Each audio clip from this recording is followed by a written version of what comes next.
Court ನಿರ್ಧಾರ ಮಾಡ್ತು, supreme court of India ನಿರ್ಧಾರ ಮಾಡ್ತು.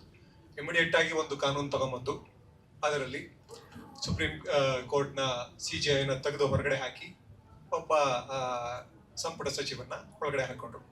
2 ಓಟ್ ಅವ್ರದ್ದು, ವಿರೋಧ ಪಕ್ಷ ನಾಯಕದ 1 ಓಟು.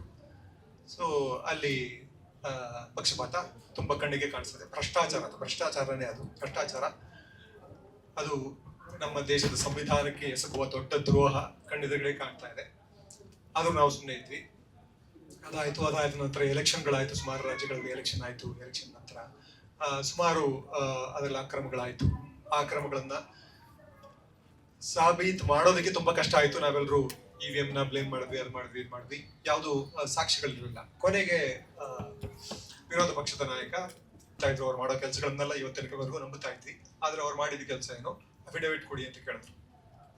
ಅದಾದ ನಂತರ ಮತ್ತೆ ಎಲೆಕ್ಷನ್ಗಳಾಯ್ತು. ಅದಾದ ನಂತರ ಏನಾಯ್ತು, ಅವರು ಇಷ್ಟು ಮಾತ್ರ ಸಾಲಲ್ಲ, ಇಷ್ಟು ಭ್ರಷ್ಟಾಚಾರ ಮಾಡಿದ್ರೆ ಮಾತ್ರ ಸಾಲಲ್ಲ, ನಮ್ಮ ಸರ್ವಾಧಿಕಾರಿಯನ್ನು ಅಧಿಕಾರದಲ್ಲಿ ಉಳಿಸ್ಕೊಳ್ಳೋದಕ್ಕೆ ಇನ್ನೂ ಸ್ವಲ್ಪ ಮಾಡಬೇಕು ಅಂತ SIR ತಗೊಂಡ್ಬಂದ್ರು. SIR ನ ಮೊದಲ ಹಂತದಲ್ಲಿ ಒಂದಷ್ಟು ಮಟ್ಟಿಗೆ ಆಯ್ತು. ಅದಾದ ನಂತರ ಡಿಲೀಷನ್ಗಳು ಹೆಚ್ಚಿಗೆ ಆಗ್ತಾ ಹೋದ್ವು. ಯಾರನ್ನ ಟಾರ್ಗೆಟ್ ಮಾಡ್ತಾ ಇದ್ದಾರೆ ಅಂತ ನಿಧಾನಕ್ಕೆ ಬಯಲಿಗೆ ಬರ್ತಾ ಹೋಯ್ತು. ಅಲ್ಪಸಂಖ್ಯಾತರನ್ನ, ಅವರ ಓಟ್ ಯಾರ ಓಟ್ ಅವ್ರಿಗೆ ಬರೋದಿಲ್ವೋ ಅವ್ರನ್ನೆಲ್ಲರನ್ನು ಡಿಲೀಟ್ ಮಾಡ್ತಾ ಒಂದಾದ ನಂತರ ಅವರ ಕಾರ್ಯವ್ಯಾಪ್ತಿಯನ್ನು ವಿಸ್ತರಿಸ್ಕೊಂತ, ಭ್ರಷ್ಟಾಚಾರದ ಕಾರ್ಯವ್ಯಾಪ್ತಿಯನ್ನು ವಿಸ್ತರಿಸ್ಕೊಳ್ತಾ ಹೋದ್ರು. ಕೊನೆಗೆ ಬಂಗಾಳದಲ್ಲಿ, ಇತ್ತೀಚೆಗೆ ನಾವು ನೋಡಿದ್ದು ಬಂಗಾಳದಲ್ಲಿ, ಅಸ್ಸಾಂನಲ್ಲಿ ಅವರಿಗೆ ಮನಸ್ಸಿಗೆ ಬಂದಂತೆ ವೋಟರ್ಗಳನ್ನ ಡಿಲೀಟ್ ಮಾಡಿದ್ರು. ಅದಕ್ಕೆ ಅವರ ಜೊತೆಗೆ ನಿಂತಿದ್ದು ತುಂಬಾ ದೊಡ್ಡ ದುರಂತ, ನಮ್ಮ ಪ್ರಜಾಪ್ರಭುತ್ವದ ದೊಡ್ಡ ದುರಂತ, ನಮ್ಮ ದೇಶದ ದೊಡ್ಡ ದುರಂತ. ಅವರ ಜೊತೆಗೆ ನಿಂತಿದ್ದು ನ್ಯಾಯಾಲಯ ಏನ್ ಹೇಳ್ತು, ಕೊನೆಗೆ ಇದು ಕಾನೂನು ಬಾಹಿರ ಪ್ರಕ್ರಿಯೆ ಅಲ್ಲ, ಇದು ಕಾನೂನಿನ ಚೌಕಟ್ಟಿನ ಒಳಗಡೆ ನಡೀತಿರುವಂತ ಪ್ರಕ್ರಿಯೆ. ಯಾರ್ಯಾರಿಗೆ ವೋಟ್ ಎಲ್ಲ ಹೋಗಿದ್ದು, ಎಲೆಕ್ಷನ್ ಹತ್ರ ಬಂದಿದ್ರೆ ಏನು ಮಾಡಕ್ಕಾಗಲ್ಲ, ಮುಂದಿನ ಎಲೆಕ್ಷನ್ ವೋಟ್ ಹಾಕಿ ಪರವಾಗಿಲ್ಲ ನೀವು. ಇದು ನಮ್ಮ ದೇಶದ ನ್ಯಾಯಾಲಯ ಮಾಡಿದಂತ ನ್ಯಾಯ. ಸೊ ಅಲ್ಲಿಗೆ ನಾವು ಯಾರಿಂದ ಯಾರನ್ನ ಏನನ್ನ ಎದುರು ನೋಡ್ಬೋದು, ಏನನ್ನ ನಿರೀಕ್ಷಿಸಬಹುದು ಅನ್ನೋದನ್ನ ನಿರ್ಧಾರ ಮಾಡ್ಕೊಂಡು ಇವತ್ತು ಹೋರಾಟ ಯಾಕೆ ಅನಿವಾರ್ಯ ಆಗುತ್ತೆ ಅನ್ನೋದಕ್ಕೆ ಇವೆಲ್ಲ ತುಂಬಾ ಮುಖ್ಯ ಕಾರಣಗಳು. ಸೊ ಇವರು ಯಾರು ಮಾಡ್ತಾ ಇದ್ದಾರೆ ಅಂತ ನೋಡ್ಕೊಂಡ್ವಿ, ಹೇಗೆ ಮಾಡ್ತಾ ಇದ್ದಾರೆ ಅಂತ ಇದನ್ನು ನೋಡ್ತಾ ಇದ್ವಿ.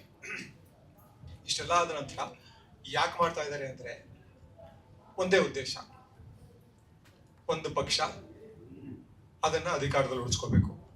ಯಾಕಂದ್ರೆ ಇದನ್ನೆಲ್ಲನೂ ನಿಯಂತ್ರಿಸ್ತಾ ಇರೋದು ಅವರೇ ಅಪಾಯಿಂಟ್ ಮಾಡಿದಂತ ಮುಖ್ಯ ಚುನಾವಣಾಧಿಕಾರಿ. ಅವ್ರಿಗೆ ಬೇಕಾದಂತ ಕೆಲಸಗಳನ್ನ ಮಾಡಿಕೊಂಡು ಎಂತೆಂತ ತುಂಬಾ ಹಾಸ್ಯಾಸ್ಪದವಾದಂತ ಹೇಳಿಕೆಗಳನ್ನೆಲ್ಲ ಕೊಟ್ಟಿದ್ದಾರೆ ಅಂದ್ರೆ ಅವ್ರನ್ನ ನಂಬೋದಕ್ಕೆ ಖಡಾಖಂಡಿತವಾಗಿ ಹೇಳ್ಕೊಡ್ಬೋದು, ಸಾಧ್ಯ ಇಲ್ಲ ಅಂತ. CCTV ಫುಟೇಜ್ ಕೊಡಿ ಅಂತಂದ್ರೆ ನಾವು ನಮ್ಮ ತಾಯಂದಿರ ಅಕ್ಕಂದಿರ ವಿಡಿಯೋನ ಕೊಡ್ಬೇಕಾ ಅಂತ ಆ ತರ ಹೇಳುವಂತ ಒಬ್ಬ ಮುಖ್ಯ ಚುನಾವಣಾಧಿಕಾರಿ, ನಮ್ಮ ಸಂಬಳ ತಗೊಂಡು ನಮ್ಮ ಪ್ರಜಾಪ್ರಭುತ್ವಕ್ಕೆ ದ್ರೋಹ ಎಸಗುತ್ತಾ ಇರುವಂತ ಒಬ್ಬ ಮುಖ್ಯ ಚುನಾವಣಾಧಿಕಾರಿನ ಇಟ್ಕೊಂಡು ನಾವು ಯಾವ ರೀತಿ ಪಾರದರ್ಶಕವಾದ ಒಂದು SIR ನ ನಡೆಸ್ಲಿಕ್ಕೆ ಸಾಧ್ಯ. ಹಾಗಾಗಿ ಇವ್ರ ವಿರುದ್ಧ ಹೋರಾಟ ಅನಿವಾರ್ಯ ಆಗಿ ಕೂತಿದೆ. ಈಗ ಈ ತರದ ಅನಿವಾರ್ಯ ಹೋರಾಟದ ಪರಿಸ್ಥಿತಿಯಲ್ಲಿ ಇವತ್ತು ಸಾಂಸ್ಕೃತಿಕ ಹೋರಾಟ ನಡೀತಾ ಇರೋದು ಯಾಕೆ ಮುಖ್ಯ ಅಂದ್ರೆ, ನನ್ನ ಮಟ್ಟಿಗೆ ಜನರ ದನಿಯಾಗದ ಕಲೆ ಜೀವಂತ ಕಲೆ ಅಲ್ಲ. ಜೊತೆಗೆ ಕಲೆ ಜನರ ಭಾಷೆ, ಹಾಡು ಜನರ ಭಾಷೆ. ಜನರ ಭಾಷೆಯಲ್ಲಿ ಈ ಹೋರಾಟವನ್ನ ನಾವು ತಗೊಂಡು ಹೋದಾಗ ಜನಗಳಿಗೆ ನಡೀತಾ ಇರೋ, ಪ್ರಜೆಗಳಿಗೆ ನಡೀತಾ ಇರೋ ಒಂದು ಪ್ರಜಾಪ್ರಭುತ್ವದಲ್ಲಿ ಪ್ರಜಾಪ್ರಭುವಿಗೆ ನಡೀತಾ ಇರುವಂತಹ ಅನ್ಯಾಯವನ್ನ ಜನಗಳ ಭಾಷೆಯಲ್ಲಿ ನಾವು ತಗೊಂಡು ಹೋದಾಗ ಅವರಿಗೆ ತಲುಪೋದು ಸುಲಭ, ತುಂಬಾ ಹೆಚ್ಚಿಗೆ ದಿನ ತಲುಪಬಹುದು. ಅದನ್ನು ನಾನು ನಮ್ಮ ಇತಿಹಾಸದಲ್ಲಿ ಕಾಣಬರುವಂತಹ ಸಾಂಸ್ಕೃತಿಕ ಹೋರಾಟಗಳನ್ನು ನೀವು ನೋಡಿದ್ರೆ ಕಾಣಿಸುತ್ತೆ. ಶರಣ ಚಳುವಳಿ, ವಚನ ಚಳುವಳಿ ಜಾತಿಯನ್ನ ಮೀರಿ ಜನ ನಿಂತ್ಕೊಳ್ಳಿಕ್ಕೆ ಸಾಧ್ಯ ಆಗಿತ್ತು. ಅದು ಕಲೆಯನ್ನ ಆಚರಿಸಿದಂತ ನನ್ನ ನಂಬಿಕೆ. ಅದು ವಚನಗಳಾಗಿ, ಹಾಡುಗಳಾಗಿ ಜನಮನದಲ್ಲಿ ಇವತ್ತಿನವರೆಗೂ ಇದೆ. ಇವತ್ತಿಗೂ ನಾವು ರೆಫರೆನ್ಸ್ ಅನ್ನು ತಗೊಳ್ತಿದ್ವಿ. ಸೊ ಹೀಗಾಗಿ ಕಲೆ, ಜನಪರ ಹೋರಾಟಗಳ ಜೊತೆ ನಿಲ್ಲೋದು ತುಂಬಾ ಮುಖ್ಯ. ಅದನ್ನ ಈ ಕಾರ್ಯಕ್ರಮದ ಮೂಲಕ ನೀವು ಸಾಧಿಸ್ತಾ ಇದ್ದೇನೆ ಅನ್ನೋದು ನನಗೆ ತುಂಬಾ ಖುಷಿ ಕೊಡುವಂತ, ಭರವಸೆ ಕೊಡುವಂತ ವಿಷಯ. ಹಾಗಾಗಿ ಈ ಕಾರ್ಯಕ್ರಮಕ್ಕೆ, ಈ ಕೆಲಸಕ್ಕೆ ಕೈಗೂಡಿಸುವಂತ ಎಲ್ರಿಗೂ ನನ್ನ ಅಭಿನಂದನೆಗಳು, ಧನ್ಯವಾದಗಳು. ಈ ಕೆಲಸ ಹೀಗೆ ಮುಂದುವರಿಲಿ.